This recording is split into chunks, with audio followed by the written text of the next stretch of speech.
We don't always look at it that way.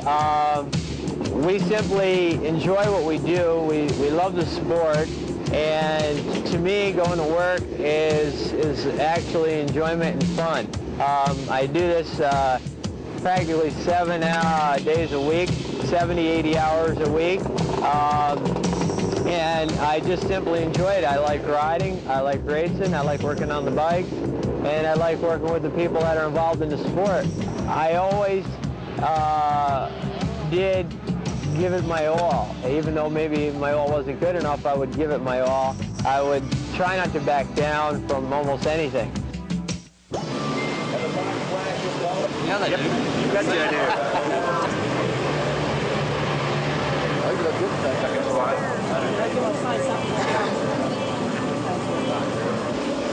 Round 4 of the ATV Grand National Series brought us to Muddy Creek Raceway in Blunttville, Tennessee. Right to racing action. In Heat 1, it was the all-too-familiar duo of Tim Farr and number 4 Doug Gust battling 1 and 2 and distancing themselves from the rest of the pack. Gust hounded Farr for the entire moto, but with less than a lap to go, Gust passed Farr on this steep uphill whoop section, leaving Tim Farr behind. At the checkers, it was Gust, Farr, and Flying Joe Bird. Heat 2 saw number 3, Dr. Travis Spader, pull the whole shot and lead the entire race.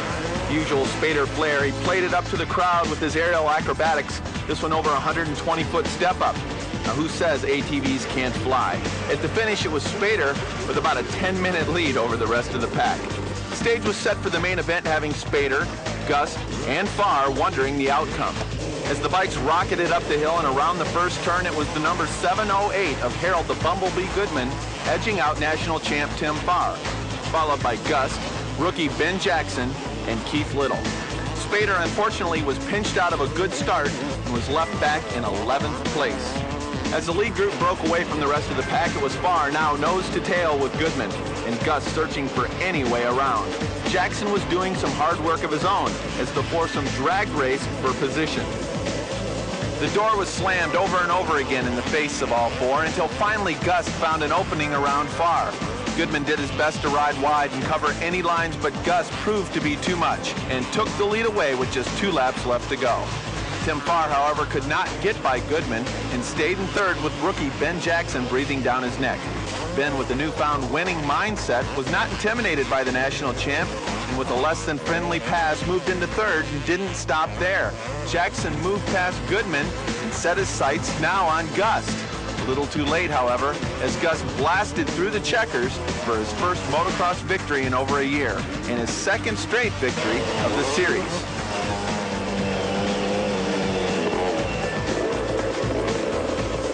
What were you thinking when you went to the line? What were you thinking when you got the whole shot? And then what were you thinking when you seen the lead you had and Joe Bird was coming up through the pack? I just knew I had to bury Denton. I had to just pull way out. I knew I'd fade in the seat. I figured if I got a big enough lead, that'd give me a little cushion.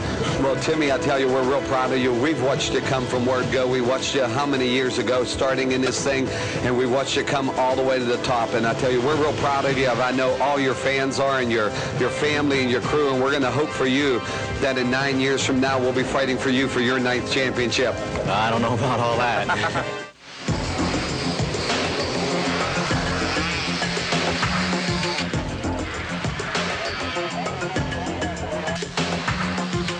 As the GNC number 1 of Tim Farr rode to the starting line, there was a distinctive rumble of a thunderous 4-stroke coming from his Legger chassis. Spectators and racing peers alike lined the fences to get a look at what the champ had up his sleeve. Farr would be only the second person to try and compete on a 4-stroke in a class dominated by the 2-stroke counterpart. Our Speed Vision cameras and spectators were on hand to see Tim Farr and his new ride as the gate dropped and the main was underway. The thunder rolled, but it was the buzz of number 708 Harold the Bumblebee Goodman as he motored past most of the pack and put Tim Farr behind him. Number 2, Shane Hitt, however, had an excellent drive into the first corner and ended up with the hole shot, leaving Goodman in second. Many of the top pros call Redbud Track and Trail their favorite motocross track. The track's fast, especially for Harold Goodman. It's his home track, and that's why it only took 1 lap for him to take the lead. But it's also a good track for Doug Gust. Doug Gust, who is looming back in 4th place, had his sights set on the head of the pack, but he had a bunch of work to do to get to the front of the group. With precision-like accuracy, Doug used his veteran-like talent to slowly pick off the riders one at a time. Ohio's Ben Jackson locked onto Gust's shadow and chased him in pursuit all the way to the front of the pack. Jackson's impressive charges are becoming all too familiar, and look for Ben Jackson to pull off his first national win very soon.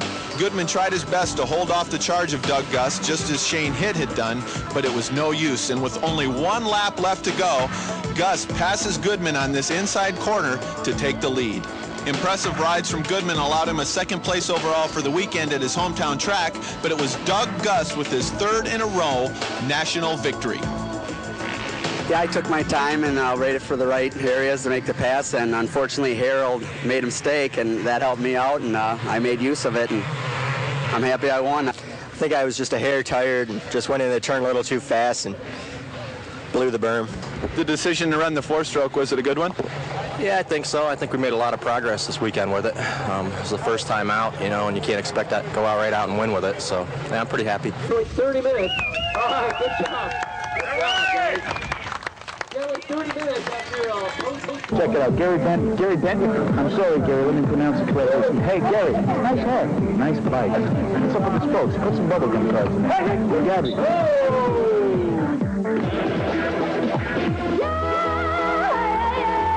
Hi, I'm Gabrielle Reese, and I'm at Lake El Mirage, California. We wanted to check out ATV racing, and so we checked out the best, Gary Denton. I can do that, no problem.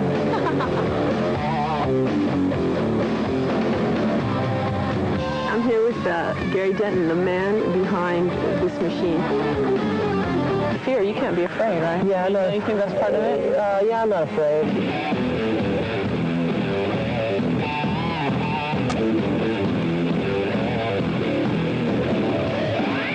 Do you feel like you're in control? Do you feel for a second like that's part of the excitement because you're not really sure? Or? Well, yeah, there's that anticipation of, you know, what's going to happen. When you get done. Yeah, it's like, am I going to die or am I going to live? These guys a great racetrack, ready to go, so.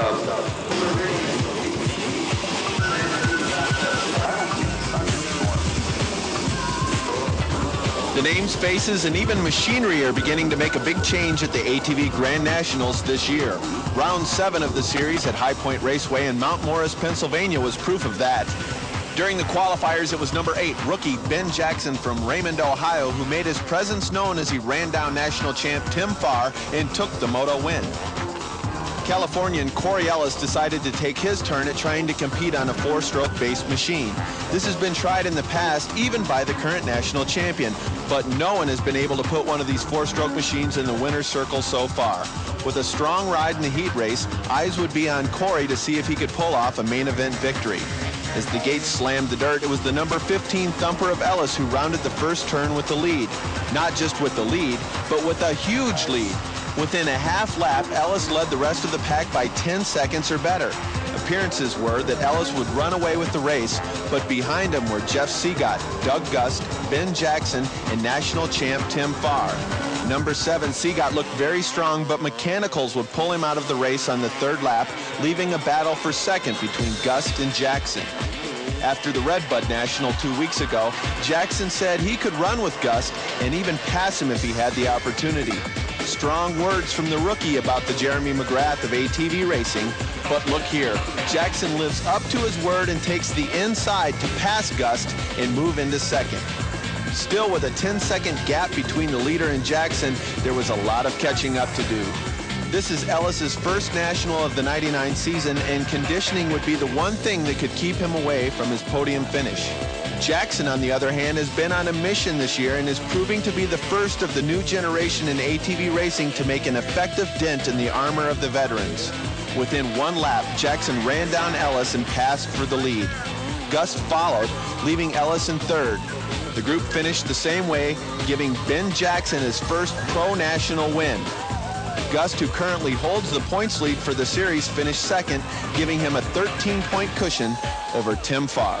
I had my bike hooked up a little better coming up out of the hill, and I just had that work to my advantage because it was working here yesterday, so went back at it again today, and that's where I passed everybody, and tried to stay strong and concentrate on breathing out there, and it all paid off.